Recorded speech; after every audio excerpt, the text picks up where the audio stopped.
Pre-commission meeting for 19 January. We'll start at exactly 8 a.m.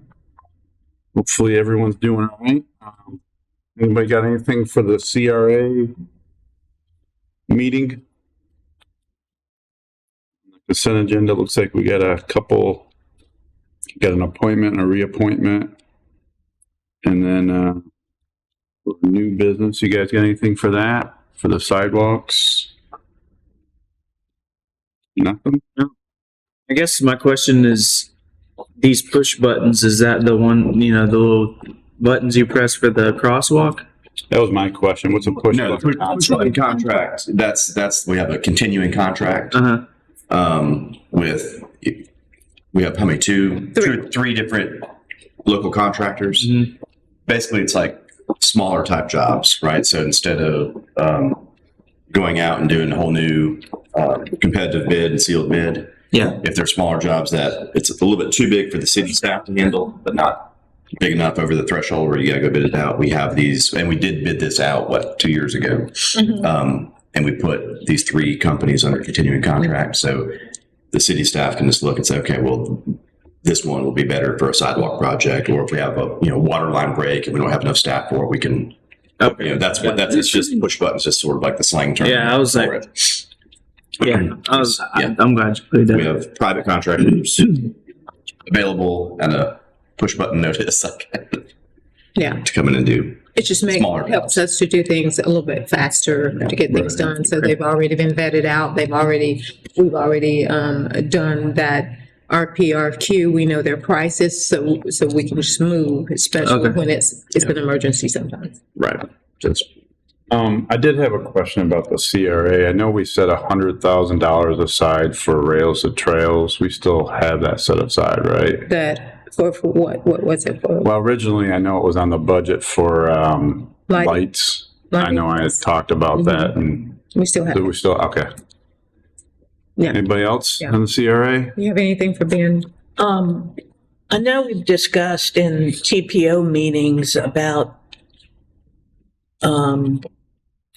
putting a sidewalk from Haney into all the way to Bailey Bridge.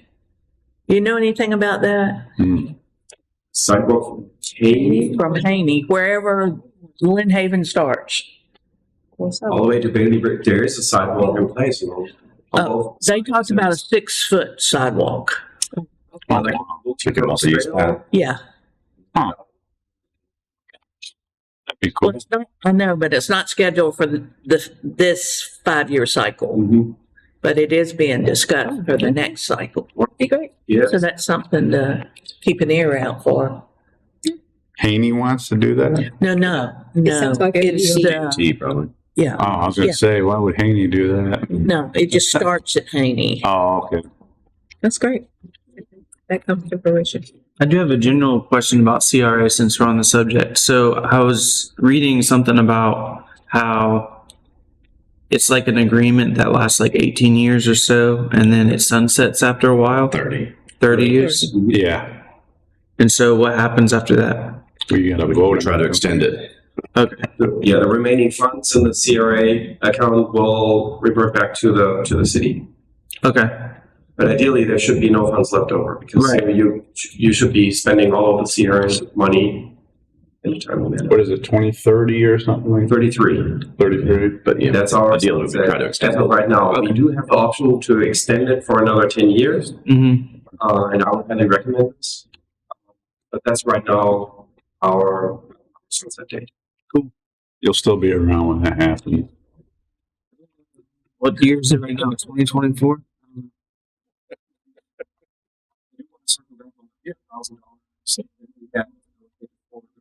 Trails project. I do want to use part of that money to pay for this access road in the amount of the construction of the access trail that is on the agenda here will be on the agenda on Tuesday for $9,986. So Is that in addition what's on it? originally we had $100,000 allocated for lighting along the rails to trails corridor, Since then, we had further discussions about this and decided that it's probably not a good idea to install some lighting on the Rails to Trails project. And therefore, I was trying to find other projects that we could do on Rails to Trails and utilize that money for them. Right. Is there any way then that we could take, we're supposed to vote on a lawn maintenance contract for the Rails to Trails? Can you take that money out of that 100,000? Oh, I would say we're definitely getting into the gray zone there. Oh, okay. That's general. I don't like gray zones. Because I take it back. it's so when you think about CRA, always think about building something new, making some new improvements to your community, to the Okay. CRA area. Maintaining existing infrastructure, repairing sidewalks. That's where it gets really complicated, and my recommendation would be to stay away from that if we can. Okay. have we looked at other ways we wanted to use that money to Rails to Trails? We have. We just, it's got to be within something that if we put there, the city can maintain, or it's going to be beneficial to the walkers and the runners and all of those folks there. So we're just, we looked at a couple of things, haven't decided on anything yet. Okay. Yeah. Have you had any problems since it's open? I know there was a lot of concerns about the crosswalks and stuff. I haven't seen any. We have not had any problems. I get texts or calls from people all the time just thanking that it's a great track. For it. And I do think DOT is recognizing the success with Rails to Trails. They are. So this is definitely an exciting time right now, and I think if we can find a way how to expand on this existing trail that we have in place now, I think they would be very receptive to that Okay. in terms of. Cool. Any other questions? Got anything, Mayor? CRA. Must be on mute. Yeah, nothing for me. All right, I guess that's it. You're gonna spend all that money? All right. So on to the pre-commission or the commission meeting agenda. Anybody got anything on the consent agenda? Looks like we just got the approval of the minutes, appointing somebody to the beautification board, and approval to declare asset TH pump 3-412 as surplus and auction off. I did have one question on that pump. That's not the same one we voted on to send off to get repaired, is it? That's different. This is old, Okay. very old. Well, while we're talking about what would something like that go for? I mean, We have no yeah, idea. no idea, just putting it out. Yeah. Of deals and see what you get. Yeah, Gov got deals and see who bids on it. Lime green hats, Betty. Somebody will. Fill the corn. Nothing on that. All right. New business, first reading of ordinance 1165, repealing ordinance number 1080 granted to ACMT South LLC for certain ad valorem tax exemptions for failure to meet the criteria for such exemptions. Yeah. So, and Ben can jump in here too, but 2018, I guess. 2019. They may have started 2019, but you passed this ordinance. Florida statutes allow counties and cities to authorize economic development ad valorem tax exemptions. Yep. And you had to go on a referendum and all that. And we did that, and the county did. Not every city did it, but Bay County did. Glen Haven did it. And I think we just renewed it actually. So we still have that available for an economic development tool. So if you're going to come in here, use it for manufacturing, industrial, create 10 jobs. I mean, there's job requirements and stuff like that. We'll offer you this tax exemption. So to do that, we had to do it by ordinance. And we did that. As part of that, every year that landowner has to give you a certification that we're still meeting the requirements of the statute. They were late on it for a while, and I know they caught up and they gave us like the 19, 20, and 21, and they still met the requirement. This because we looked at it middle of 2023 or something like that. And they had still met the thresholds. Ben has found out, I think they're starting to liquidate stuff and sell the business. And so he'll have more information on it, but it sounds like they're shutting down, or they're at least not meeting the qualifications anymore. All of the above. So going back to the ordinance that created this, because you do it for each particular business owner. So this is just for a CMT South. Going back to that ordinance, it talks about, okay, what if you don't qualify? It says you have to do another ordinance, basically like a quasi judicial hearing, like you give them a notice, an opportunity to be heard and make their case. They may not even try to argue this. I mean, it depends, what happens. If they truly are liquidating and selling, they'll probably just let it go. But having said that, you have to do it by ordinance and have to give them 14 days, certified mail or, process server type of notice, in addition to our normal ordinance, 10-day notice. So our thought process was go and prepare the ordinance. You see, it's pretty simple. Just say you don't meet the qualifications anymore. And then we'll send them by certified mail, a letter saying we're going to have a public hearing, which will be our second reading. And if they want to come argue it, they can. And then Ben or the city will have to make the case that why you're not. And then you guys make a decision. So right now it's just first reading. There's no way we'll be able to get it served or sent certified mail in time for the next, since we're only 2 weeks apart. So we'll probably have to skip a meeting before you come back for that public hearing. And that's all. That's what it's about. There's not any we were looking. So where are we going with it? Are we back taxing them, or? Well, that was we were looking at. Can we recover some? Now, again, they did qualify all the way through 2022. So it's like qualified. I mean, that wouldn't be the way it's written. We can stop it, but it would apply like for the current for the next. Yeah, if they already got their exemption, they got their exemption. Yeah. I looked, some county, like Varg County they do dozens of them. They do a bunch, and they have language in their ordinance that is like, we can recover the past due stuff. We don't have, this is done back when Margot was here and Adam. Our county has a lot of commerce that feeds Orlando, right. And and so but since our ordinance does not have any language about, recouping, or, to me, it would almost be like a partial thing. They have if you were exempt, defense government. we can go try to get some of that money back. We don't have that language in the ordinance, so we? I don't. Yeah, we should. Or You can. I think Can we reword it now? Like, yeah, and again, you do these kind of one-off, individual, business by business or project by project basis. So yeah, I think if we have any other businesses that want to come and qualify for that, we need to make sure we put in the ordinance that approves that exemption a paragraph in there that says, hey, if we revoke your thing, you need to pay us back taxes, at least for that year. So when can we do that? Next meeting?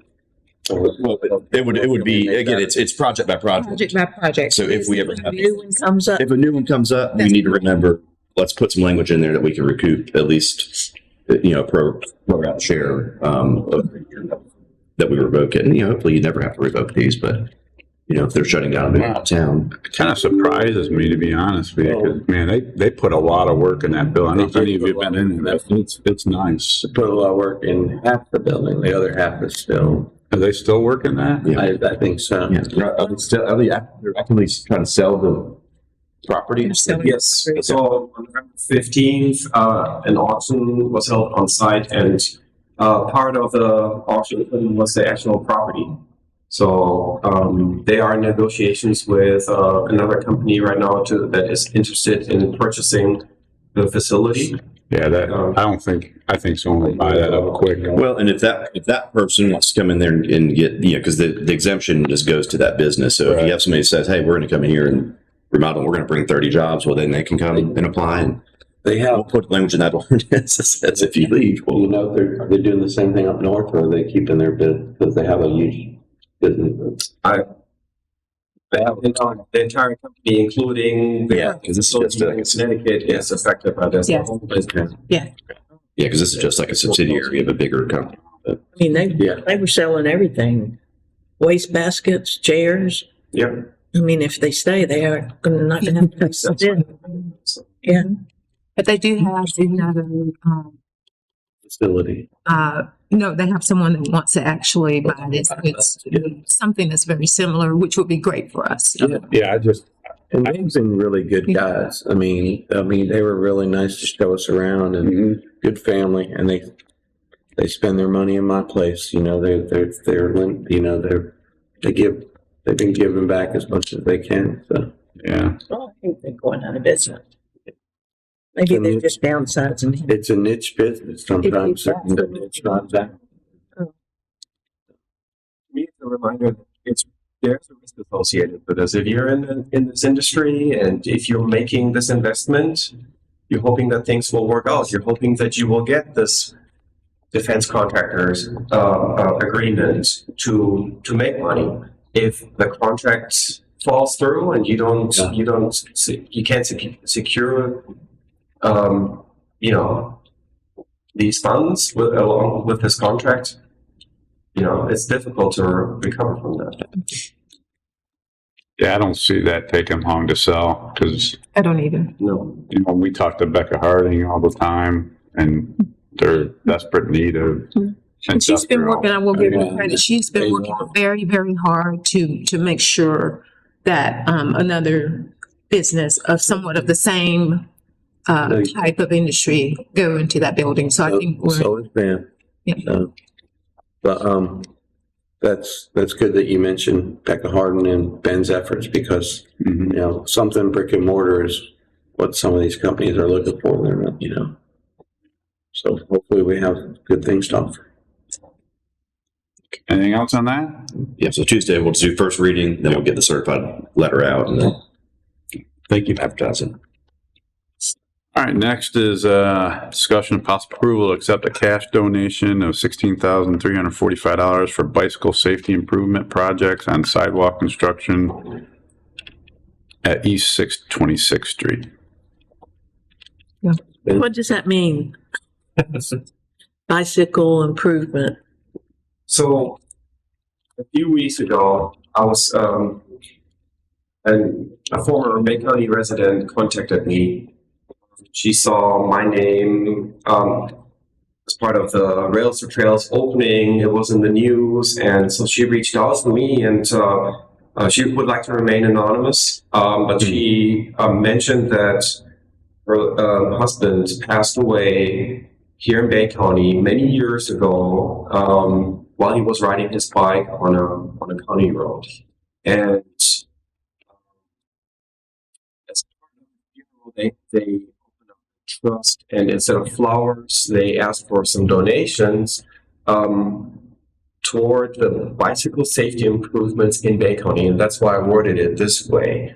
The trust specifically talked about the funds should be used for bicycle safety in Bay County. So she reached out to me and asked me, I have about $16,000. I want to close out the trust. Do you have an idea how we can spend the money for that particular purpose? So we've been tossing around some ideas. I reached out to the county, I reached out to DOT, and at the end of the day, we came up with this project that I also attached to the agenda. There's a missing sidewalk link on East 26th Street where Rails to Trails is crossing 26th Street. And I got a call from a contractor, and it's about $17,000 to build this missing link. That's in there. So my recommendation was to this lady, we could spend the money on adding the sidewalk so that we have a better connection to Rails for Trails. She agreed to that. She sent us a cashier's check, and now formally the city commission would have to accept that donation so that I can start the construction process.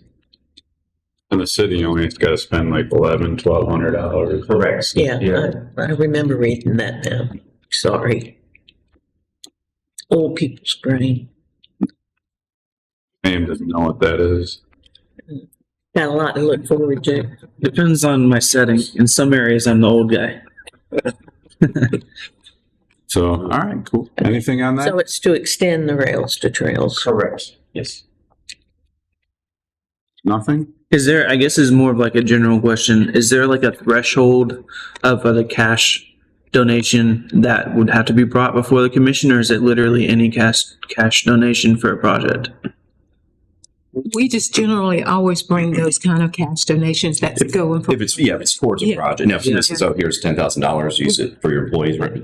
Yeah. That just shows Oh, yeah. past that. Use it. Go. If it's for a specific purpose, like restricted, I guess. Yes. Yeah. Then we have to. All right, anything else? Discussion and possible approval to award an annual landscape maintenance contract for the Lynn Haven Rail Trail to Diamond Landscape Management LLC in the amount of $12,060 for a period of 1 year, with a 1-year renewal option that may be exercised by the city. Just to maintain rails to trails, make it look good, get the brush back, clean on both sides. It's a different company or is it? Yeah, this is a different company. It's We not had to the one bid, that does the medians? no, we had to bid it out. You know, What we usually wanted to do, I reached out to 5 local landscapers and say, hey, could you meet us on site? We want to put this out for a maintenance contract. And let's boots on the ground, we bought the entire thing so they understood the scope of what we were after. Out of the 5 we contacted, only 3 showed up for the on-site visit, and all 3 submitted quotes. What we were looking for is well,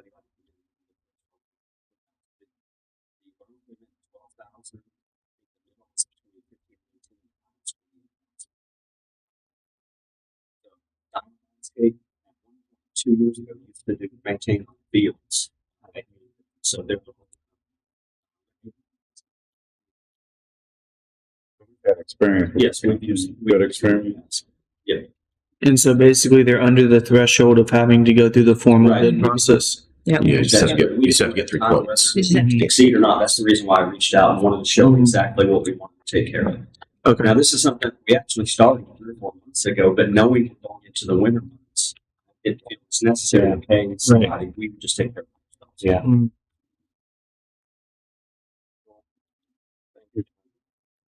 Other questions? All right, next, discussion of possible approval of resolution 2024-01-426 to amend the adopted general fund, CRA, and enterprise fund budgets. No pressure. It's your first time coming up here. Oh, my gosh. Yes.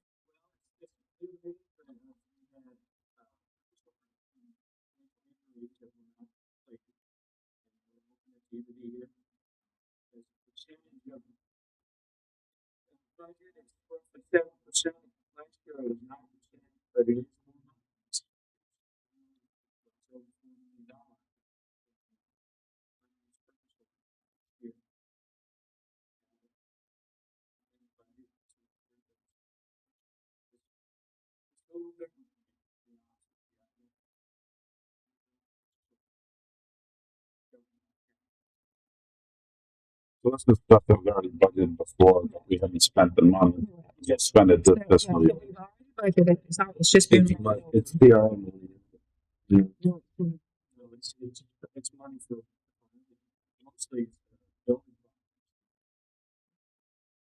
The projects we have finished. So for instance, we wrote a PO in 23 for 2 million and we only used $1 million of that. Project's still open, so you have to roll it over to the next year until it's finished. Then you close the project and then close the PO. So is all that funds going to be used, or is there going to be some money left? Are these projects that are ongoing or? Okay, which one do you want me to answer? Yeah, okay. Is all that money going to get used, will be used? Yeah, Or is it usually we something? will calculate, say for instance, if we've gone out to bid, we know what's on that bid price of that project, then we're just gonna write that PO for the exact amount. And then we're gonna, after it's finished, exhausted, we close it. So we're really not spending any more money than we've already budgeted. No, it's just projects that were left over from 23 at already budgeted. We're moving them to 24 to finish them out. Okay. Yeah. Now, what was your question? I'm sorry. You answered it. It's projects that are ongoing that we. Correct. That's a great way of Yep. putting it. Yeah. Like, I have a question. I noticed like on a couple of the architects that the money needs to roll over. I thought when an architect finished, do you have to wait for the project to be totally Absolutely. completed before you can pay the architect? Yes, Because that's a whole lot of money. yeah. That goes through the entire project. So as long as this project lasts, then they're going to be here because they definitely design the project, but then also you need construction management. Yeah, they do construction Yeah. management. And They they- attend the meetings. They approve the Payouts before they get pay to. applications. Yeah, they, Yeah. They're the architect, but they're the ramrod as well. Yes. So they really are working for the city to make sure That's the city gets the best possible deal, that everything is in place, and they save us money as well because if if something is cheaper when it was bidded out, they'll ask for credits for the city. So it's a good way to keep tabs on everything. Ricky schooled me on that. Long time.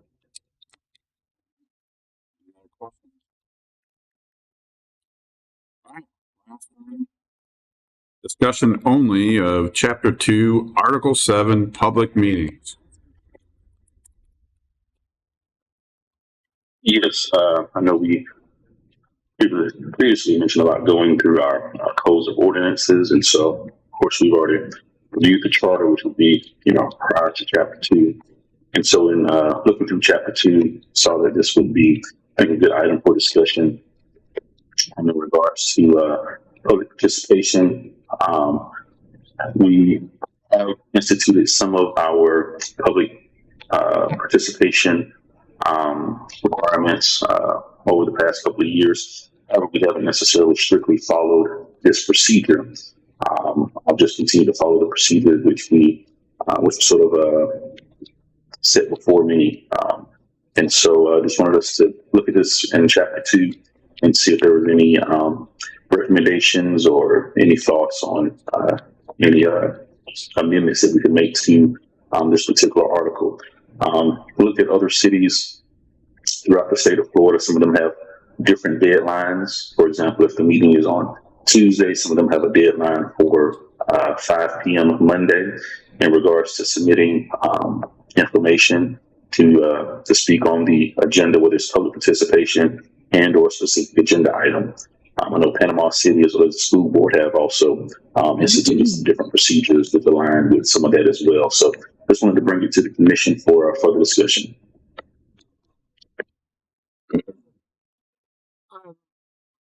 Have we ever used the sign-in sheet process? That's what I was getting. First came in 2017. It was being used somewhat, but then people were just allowed to speak whether they were on it or not. Well, we don't need to have something in there that we're not doing, or, I mean, it needs to be accurate. Whatever it says, we need to be following that procedure. So if we don't want to follow that procedure, then we need to change it. Right. Amanda, remember, you're going to have to come up there and speak so Mayor can hear, and then we can record it. Yes, you can, but you can't speak from back there. When I started city, that was 2012, it was when John Leach was city manager. They had to sign in, anybody who wanted to speak on anything had to sign in. So they had to say on the sign-in sheet what agenda item number it was they wanted to speak on, or if they had something that was public participation, just general commentary, they could do that in public participation. But if they wanted to speak on an agenda item, they had to fill in the sign-in sheet. And if they wanted to speak during public commentary, they could do that. but they always, Yes. but did they have to tell us specifically what they wanted to talk about? They did that. I can't remember if they actually put the specifics on the sheet or not, if it was public commentary, but they always, every meeting, there were the sheets. And Did it seem to work well? yeah, sometimes they weren't allowed to speak. But, it's kind of, you have to really enforce it. The school board does. You have to sign in on the sheet. TPO does that as well. they probably ask you to, but I think the mayor just said the school board. The TPO does that. You have little sheets and you have to sign up before the meeting and hand it in.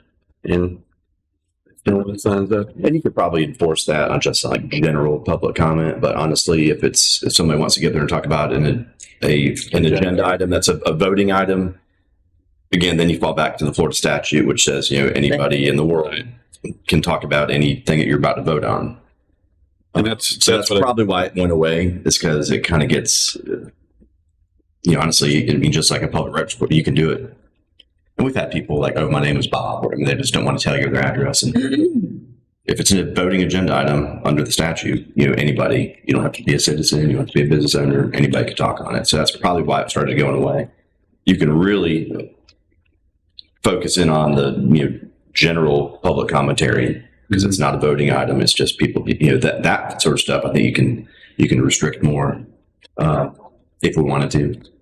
But if it's a voting item on the agenda, then it's got to be a little more open. Yeah, when you read number 2, it basically wants you to sign to talk an agenda item, but it says if they don't, then they can still talk on it. So to me, it's kind of a moot thing. It's like, do you really want to have it there for the agenda items? I don't know. It just One positive thing to having people sign in though is we can just refer back to that list later to if we want to reach out to that person in the future, rather than hoping that when they say their address, we wrote it down properly. Right. Like we'll have their name, their address, their phone number. So if we want to reach back out to them afterwards and follow up, it would be really helpful. True. I think ultimately the purpose should be focused on that rather than like trying to be more restrictive, more so being able to use it as a tool to help everyone involved. Yeah, and I think the other thing to keep in mind is this is not just for the commission meeting. This is for all meetings, right? Because we So, use the and- same, we follow the same kind of doing all our meetings. And so I think if we decide to go this direction, I think it's going to be a education piece is going to be an important part of it. And so I think if we do that, we need to come up with like a trifold or a flyer or something that talks about the procedure and public commentary and the rules and procedures and stuff like It that. used to be on the back of every agenda, didn't it? It Mhm. did. Yeah. I think part of it really depends on who the chair of the meeting is. Some people Decorum. think it's probably a good tool. I don't want to forget anybody. Here's my sign-in sheet. I mean, the mayor's good about looking at the room, and you can tell who wants to talk. I've watched a couple meetings. This is a while back before I even came on the commission or anything like that. And I noticed if the person wasn't from here, like Lynn Haven resident, then they didn't have a right to speak. So I guess that's my question is, should it be, and that's one of the questions I've always had, especially looking at other municipalities, is do you just let anybody speak during public commentary? And this is just public commentary, not the Right, not agenda. But do you let anybody speak during public commentary, or is it just Lynn Haven residents, business owners? How do other cities handle that? They go back and forth. I know that the beach. I'm not sure where they stand right as we sit here today, but I know they did go through a period on their general public commentary where they restricted it to business owners and landowner locals basically. I think they kept that, didn't they? I'm not sure I don't know. That's what I'm saying. I know they went into that and just because it was getting out of control in the general public comment section. But again, there's nothing we can do about agenda items. Right. And that makes sense. Right. Yeah, because there could be people affected that are not in the city on agenda items. Some of the cities that I've seen is where they have it where you have to be a resident business owner. And I've even seen it where they allow utility customers to talk, but only talk on utility stuff. So you have some people that use Lynn Haven utilities, but don't live in Lynn Haven. Yeah. But that's, I've seen Coral before. Springs does that. I think they do that. Who is it? I think it's Coral Springs, if I'm not Is it? mistaken, where if you have a utility, if you receive sewer water from us outside of the city limits, then you can come and speak on that issue during public commentary. Right. And then if you're a city resident, of course, you can speak in public commentary, about anything. Within reason. Yes, correct. I think that's one of the things that we need to look at. do we want to just make it a free for all where anybody can speak up there, or is it just residents and business owners? And how do we verify that? That was the other question. I mean, I think mayor's real good about asking. Most people are very generous about giving their information and where they're from, but right. I think part of the verification, when you mention verification, Commissioner Work, I think part of the verification comes through the actual submission of speaking on the agenda. So if we're saying that you have to sign up for the agenda, let's say Monday by 5 p.m. or Monday by 3 p.m., whatever time we determine to, submit your signing to be on the agenda, then that could be, if we think one of the addresses is questionable, or one of the speaking requests is questionable in regards to their address being a Lynn Haven resident or business owner, et cetera, then they might give us time to do some due diligence at that point. Because as I'm hearing it, what we would be doing for the public commentary is restricting it to those that signed in. So then we could verify whether or not it is an actual Lynn Haven resident citizen versus someone who might live in the county but have a Lynn Haven address. So you can sort of maybe verify that if it's something that we think needs to be verified prior to the meeting. So. Okay.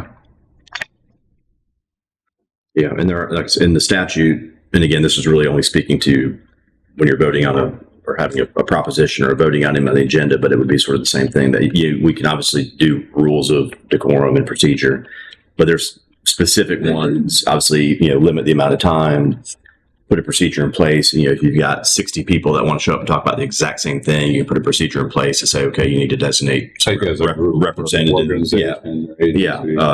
Designate representatives. And it also does include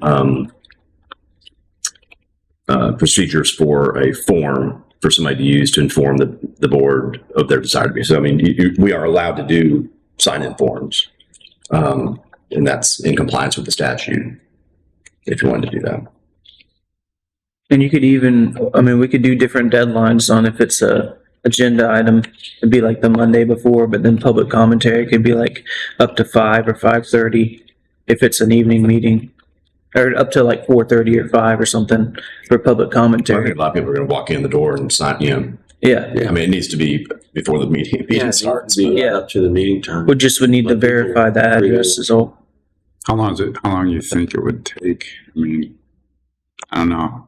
How long would it take to verify all that information? then we need more time to do that. It just couldn't be right up to the meeting. Then I've got to find if all of these people live here. So you've got to give some time. Public commentary, I think that's where you guys are talking in, but in terms of the agenda items, I mean, they're going to speak anyway. Yeah. It should be that way. Yeah, they should be. I definitely think it should be like the day before. So, for example, Tuesday is a 9:00 meeting. If we say the day of, staff doesn't have time to do any verification prior to a commission meeting at 9:00. So staff is getting ready for the commission meeting at 9:00, setting up things, making sure everything's in place for the commission. So it might work for a 5:30 meeting to have, a same day sign in, but it wouldn't work for a 9:00 meeting to do that same procedure. But what are we trying to verify? Yeah, let people, You said you wanted to verify. just let people sign in. I mean, if they're here, if they're coming to a meeting and they're willing to speak, just let them go through the process. So we have an idea, and that way, if you have an overload of people, you can have them select a representative. So we don't have to have 2 hours speaking, and if not, so be it. But just have the sign-in sheet. That's what they do at TPO. All you have to sign in and it has to be handed in before the meeting. So what you're saying is you're for anybody speaking at public comment? Yeah. I mean, where do you draw the line? Like, where do we draw the line now? Yeah, Anybody can speak at public. I mean, if someone cares enough to come and comment on something, we don't get enough participation. You say it all the time. We don't get enough participation. Why are we going to hinder it? In any way, shape, or form? I think the issue with the public commentaries, I've been hearing it from citizens, is that obviously we as commissioners, we do listen to the public commentary, but then at times we are persuaded by, or have been persuaded by, non-residents of Lynn Haven, whether they're from Panama City, whether they're from the county or Callaway or the beach, to do things that impact the citizens of Lynn Haven. So I think that's been the issue that has been brought to my attention is with the public commentary you guys go along with, and even with our agenda items.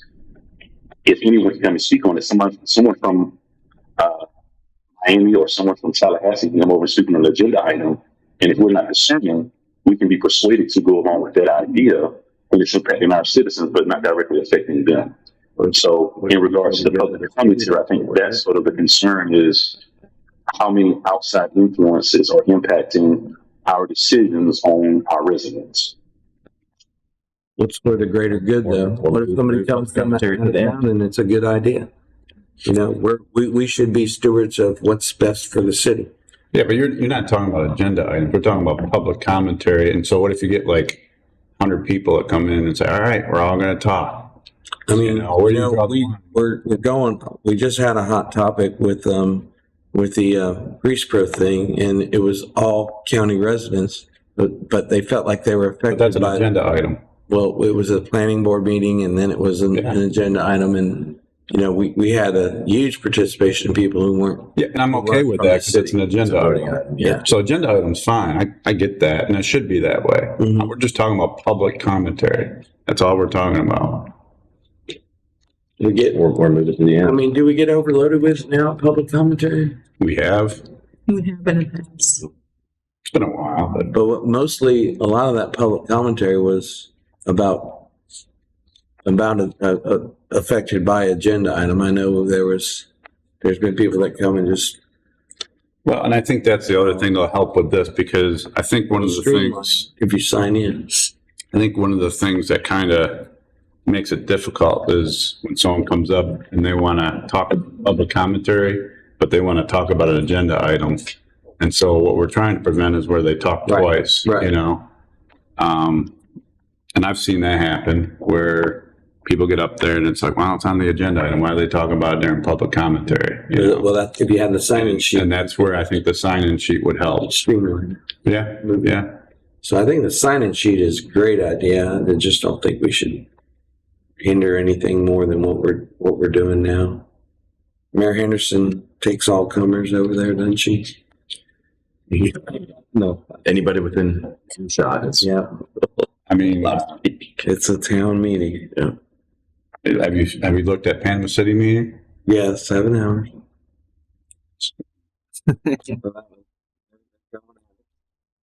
So they're going at each other in those meetings too. So we don't know.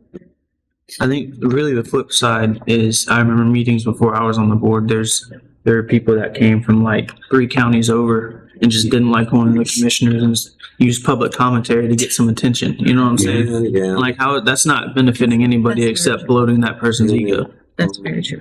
Yeah, there's hidden agendas and stuff.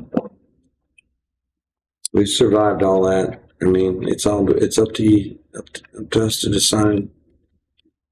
I like the idea of a sign-in sheet and just figured we've taken all the punches as they come. I think in my 5 years with 3 more to go, I'm like, you know, why not listen to everybody? Why not? Well, that's what we have now. We have a sign-in sheet, or at least in our rules. We still do it. Have a sign-in sheet, and the chair is obviously allowed to recognize anybody who forgot to sign in, came in late, or whatever. Do we see any issues with the sign-in sheet with any of the board committees and stuff?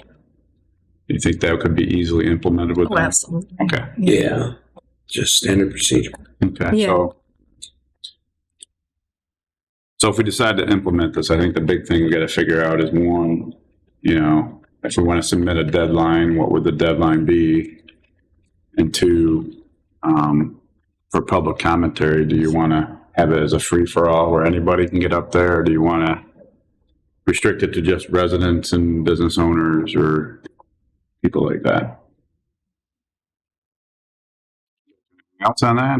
Or? And I'll look and see what actual language the beach used, because I know they may still be doing it, but I know they did that on the public commentary side. Why take the time to verify the address if you wanted to restrict it? Yeah. I mean, if they're going to stand up there and lie, I mean, it's recorded. It's You know, No, they could that's point on their fingers and shoulders call- to be a liar and a. But it's America. If they want to point fingers and call us names, let them do it. I mean, it's okay. My ego's good now. I used to get hurt by it, but you know, Well, according to number 7, it says that they shall not make personal attacks, remain with the subject. So obviously that's out of what they should be doing in doing public. that's a decorum thing. You can stop them, but you know, everyone has a right to speak. And one time we were accused for not following Robert's Rules of Order, but it specifically states in there about Correct. the comments that you can make. Yep. But I think we've all we're agreed going that around. we've all agreed that the sign-in sheet's a good thing. Yeah, the sign-in sheets get there. And up to meeting time for public commentary. That's what they do at TPO. But at least you know who they are and what they're going to speak on. You can, if it's public commentary, you could still ask them what's their topic. What are they speaking? Yeah. It's part of the sign-in sheet, so you kind of know what's coming. But Do you have any last comments, Mayor? No, just for discussion, of course, we'll, mull it over and discuss it more on Tuesday. And if needed, discuss it beyond that. I do think, some of the things that the city attorney has said, is critical. For example, we have had an hour and a half public commentary on stormwater, with basically people repeating the same thing. But however, we have no procedures in place. I mean, I can say, okay, they get represented, et cetera, but we have nothing in place that goes back to saying, well, hey, these are our official rules that we are enabling ourselves to enact this particular action during this time of the meeting. So I think there are some things that we do need to look at. Look at the fact that we're not necessarily trying to target, particular people with that. For example, we've had previously, we've had people from North Carolina come all the way in to speak on issues that happen in the city, doing public commentary. Well, if we had some different rules in place, then we could sort of restrict that, as well and make it optional. So from what I'm hearing, although we're doing the sign-in sheet, in some sense, it's sort of null and void to an extent, is what it would be. Without the sign-in sheet, just to know their name and call them out, but it would somewhat not be any different than what we're doing now, which is just recognize whoever's up to you. Yeah. With the sign-in sheet, I guess we would. Cool to help the mayor, which he doesn't probably need, Yeah. but some mayors might and some chairmen might, But what it would do too is once that sign-in sheet is turned into the mayor and the mayor starts, if your name's not on that list, you don't get to speak. Yeah, and with our rules right now, though, it says, if it's not, then he can still recognize you. Right. Which I'm sure, but just be real. Somebody comes in 5 minutes late, they're not on the sheet. You think, is he going to say, well, no, you weren't here on time, you didn't sign in. You're talking about agenda Come item? back in 2 weeks. You're talking about agenda item, public comment? Commentary. Public commentary. For agenda item, you gotta let them talk. Right. Yeah. And you should. So they have to fill out a form 10 minutes before or 3.5 minutes before, Well, 30 seconds before? I think that's what the mayor was getting at, is if you do that, that doesn't give the city enough time to go through the list. No, I was just making a point about the timeline. I think that's why the mayor is thinking the day before, I believe. That would, The day before for a public comment, but we're restricting our own citizens. yeah, they got to come here twice. they don't have to come here. I think they could probably do it online or email. I don't know. That's something for us more to discuss. If it's, it's a good point. Over the age of 65 doesn't normally. If you don't want to verify, they can be up to 5 o'clock and or Just 9 let o'clock. anybody sign. And then just hand, what I just did was go back, when I was doing CJ shop, let's go back, pull the list, give it to the mayor. If there was someone on there, she would call that name. If not, then she would recognize anybody from the floor. So, I think the only reason to do that is if you're going to limit it to residents or utility customers, then you need some added time for verification, I guess. But if you're not going to limit it, then there's no point You said putting a deadline. Panama City Beach does it like that? I know they have. I don't know if they're still doing it. They may still be doing it. I know it was 3 or 4 years ago. You had meetings with people that were not residents, and they would come and just clog up the meetings and the public comment. So I know they restricted that, and I'll look at their. I mean, my last thing I want to do is restrict, like you were saying, restrict the residents' time to speak on public commentary. But like you were saying, the worry is that, you get a bunch of out-of-towners come in and want to clog up the meeting. We had one person. Well, they can only do it for 3 minutes. That's right. Yeah. 3 minutes. Yeah. Get their YouTube cloud. Yes. That's the one I'm talking about. So, all right. I think we beat that to death. Do you have anything else, Mayor? No, that is it in regards to that. Just want to remind everyone to look at your Florida League of Cities updates. For example, there are 2 bills that are coming out, one on vacation rentals, as well as one dealing with utilities. I am going to ask city attorney to discuss those during his report on Tuesday.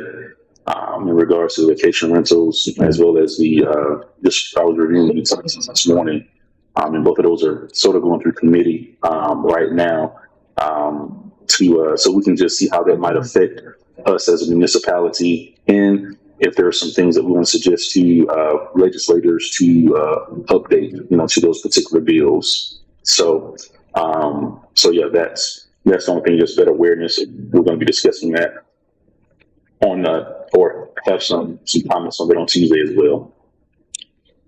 I know there's another bill that talks about the comprehensive plan, and I know we're getting ready to discuss it. And they talk about some in the bill restricting on what you can do as far as density and intensity and stuff like that. So that's another good one. And Building permit. And the building permit, that passed the, I forget what committee it was, but that passed the committee, so I don't know where it goes after that. So, and there's another one, I don't know how far it'll go, but I don't know how many people know about it, but there's one about, you can conceal carry, and they added in there religious places. So. That you can carry? Can't. Or that you cannot? Yeah, and I think this area probably upset a lot of people, so. Cannot.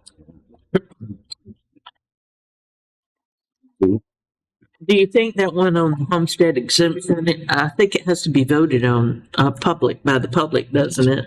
If it passes the legislature? You gotta get like 60%. Oh, do you? Yeah, they'll do like a Referendum. vote, yeah. But don't you think if it goes to referendum, it'd probably pass? Probably. Yeah. It's a Typically, when biggie. you hear the term exemption, people are gonna vote yes. If it's them, yeah. Yeah. That would be a big impact. All right, do you guys have anything else? One question. How is our, the maintenance, keeping the maintenance code, the one that we passed? Have you gotten any feedback on that? Property maintenance code. Your property maintenance company? Yeah. I don't know if you have, no.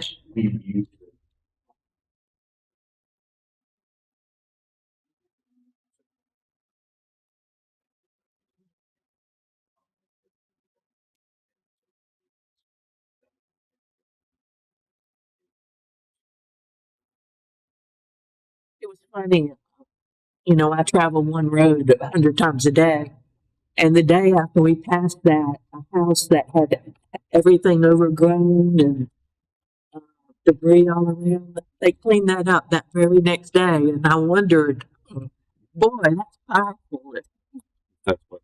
If that's what was what initiated them to do that. Yeah. Okay, I was just curious. That's it? They're got like a sign. Yeah, I talked to the police chief about it, and I talked to some insurance companies, and I don't It sucks because there's no victim. And since you don't have no Somebody paid victim, for it. the developer did. Okay. And, not an HOA, so. There's a whole lot we can do. Yeah, we got a few things. Are we gonna do the stormwater update this meeting? On the 20, Oh, I'm talking about with, Mr. Lightfoot? Yeah. That would, it should be this one. yeah, it should be. We'll just probably let that off. We'll get you a stormwater. Okay. The next thing is, I know in the past we talked about changing meeting times, and one of the main things that was talked about was consistency. Mm-hmm. So I think now, with it being the start of the year, would be a time to talk about that again. Talking about, like, I think I've laid the math out in front of everybody. By having meetings at night, we are allowing about, on average, 6,000 extra citizens to show up. Mm-hmm. And then on top of that, we're talking about not having enough time to do stuff at 9 o'clock meetings. If we do the meetings consistently at 5:30 every other Tuesday, or of the 2 Tuesdays a month, it's going to be consistent. People are going to know exactly when they need to sign in. If they do a sign-in sheet, I think it's just all around. I know that there's staff that will have to be here, but we could accommodate them by, if you have to stay late on because of that Tuesday, you can come in late the next day or something like that, because But it doesn't always work like that, because if you have things the next day to do, but most of us, I would tell you, the majority of staff, we have to probably lose some of our leave because we don't have time to take it. So saying getting off another day, that's just not going to work for our staff, because we do work hard and it is a lot to in terms of the city.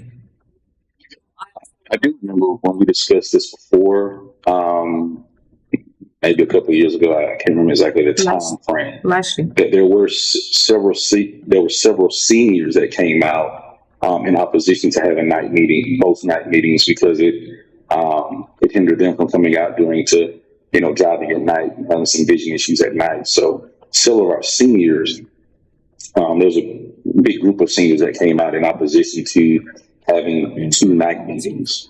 And I guess in regards to attendance, we have not seen an increase in attendance. When I first came on, I believe it was like a 9 o'clock meeting, or 4:30 meeting. And then we didn't move the meeting, back as we've done now. And not necessarily have seen an increase in attendance. Usually, as you've probably seen, Commissioner Peebles, I think the others have noticed, unless it's a hot topic issue, no matter when we have it at 9 o'clock, 5:30, or any time, the attendance is basically the same. So when it is a hot topic issue, then people do show up because of that particular issue that affects them personally. I have seen an increase in our morning attendance meetings just from citizens who say, I want to make a commitment to being here and learning more about my city and having some input and insight and communication with others. With our evening meetings, I usually only see an influx in attendance when there's a hot topic that we have on our evening agenda. And so even when we do our workshops in the evenings, sometimes the workshops are not attended at all. We have more staff and we do public there. So again, it's something that, we've discussed, and I think you just go back and look at previous commission meetings some years ago, that has just been the sort of the trend of Lynn Haven. It's a hot topic issue, you come out. Not a hot topic, you don't come out. However, again, I think we did take into consideration what our seniors were asking us a couple of years ago about keeping it a morning meeting for them, as well as even some parents, because parents said, I can watch the morning meetings, I can see them on YouTube versus having to go to a soccer game, baseball game at 5:30, because that's the seasons we're going to run into as well, is our sports seasons, which also have those evening games. So that was another issue that parents expressed. Even some of our people that work in the day, they also expressed the idea that they do get a chance to tune in at the 9 o'clock meeting versus at the 5:30 meeting. They may not tune in because they're at home doing dinner or, again, just other evening activities. So I think it does provide us flexibility because, for example, Panama City only has morning meetings. They don't have evening meetings. They have all 8 o'clock meetings. And so I think we are providing some flexibility for citizens that, hey, here's a 9 o'clock and then here's a 5:30. And for those citizens that have a particular issue that we're addressing at 9 o'clock, I think they make those meetings, or they at least make their expression to us prior to that meeting about their concerns. So. I'm curious where you got the number 6,000. I can bring the math to you, but it's based on the amount of citizens we have, at what age, working age, the amount of citizens that work night shift versus day shift, and all But that that stuff. doesn't mean they're going to show up. It's not about showing up, it's about being available. We are available 24 hours a day. They have our phone number. They have our text. Okay, let me bring it back. Okay. Everything we keep talking about is, I get it. We want to be respectful to the senior citizens, but let's look at people under the age of 50 that are actively involved in city politics. They don't exist. Why is that? Because we don't ever ask them or try to make things available to them. Because they're busy 12% of the with 3 people and that 4 voted in- kids. So let me have Ms. Hodges speak first, if you don't mind. Okay. I'm sorry. It's okay. I just want to make sure that the commission in discussing this recognizes making up hours. Our work week starts on a Wednesday, it ends on a Tuesday. So any work done on Tuesday cannot be made up on that Wednesday because we're in a new work week. And that's federal law that dictates that. So we would have to guesstimate prior to those meetings. How much might we spend at a meeting? When you all have that calculation down, sell it because you'll make $1 million. You have to guesstimate a public meeting. So we won't be able to adjust staff time hourly. The exempts would just be pushing us. I've been chastised because of my hours of working in excess of 40. So I would just ask you from a legal standpoint for staff, we can't just fix it the next day. You handle that with one meeting. You go through those bumps with the 5:30 meeting already. Do I go through those bumps with you? Yeah, like what she's saying, we already do that with one night meeting a month, right? Right. Can we do a day meeting?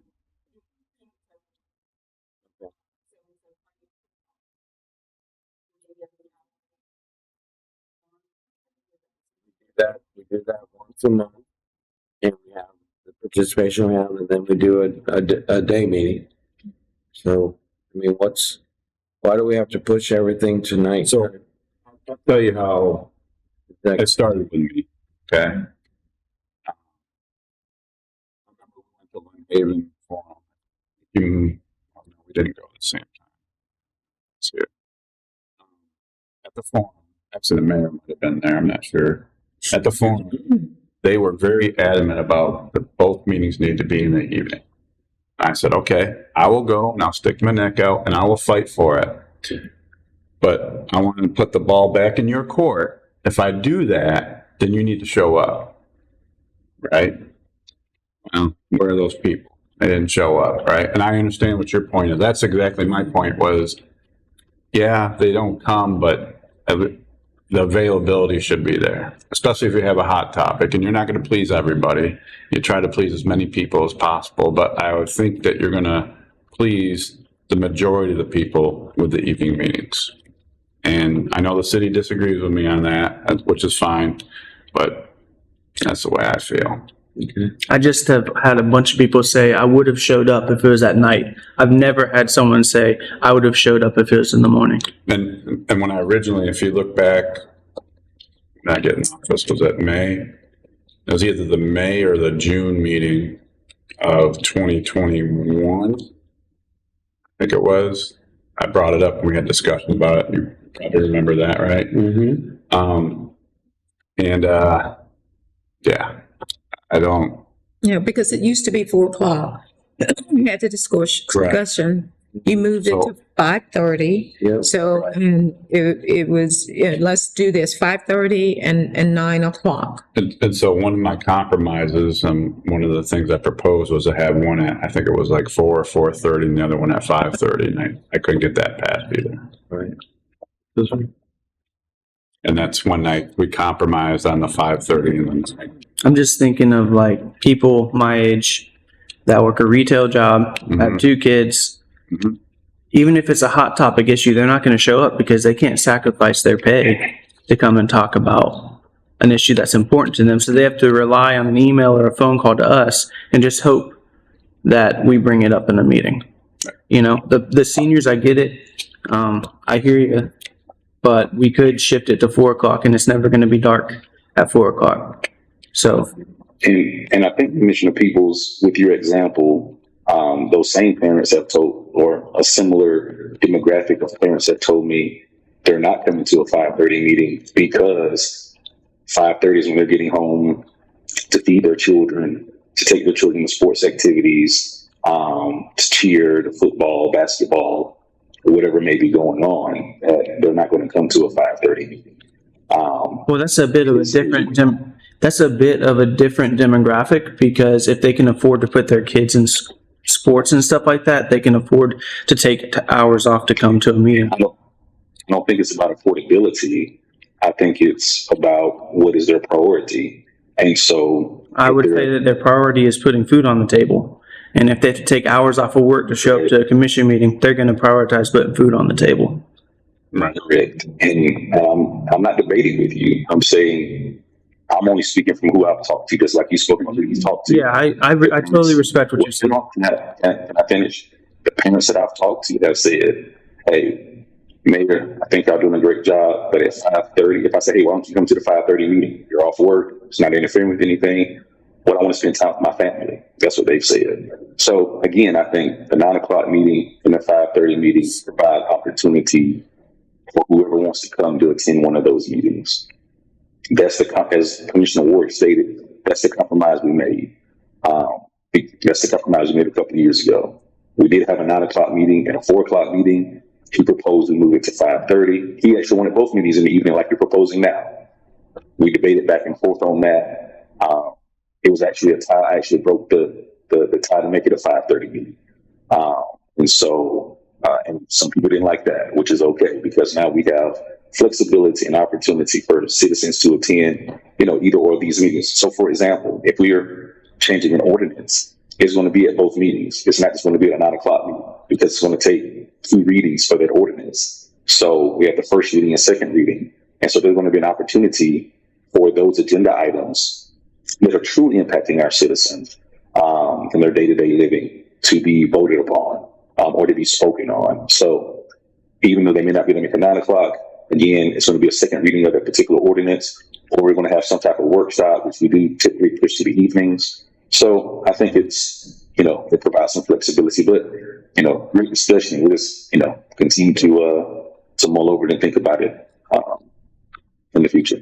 So this is what I would recommend is watch that May meeting when I brought it up, look at the discussion, and if you still feel strongly about it, have it added to the agenda. And then we'll discuss it, vote on it, and go from there. All right. Any other discussion on that? I'm just want to say I'm happy with it. I think you're just happy, period. I'm a happy guy. All right. Go, you guys don't have anything else? All right. Meeting adjourned.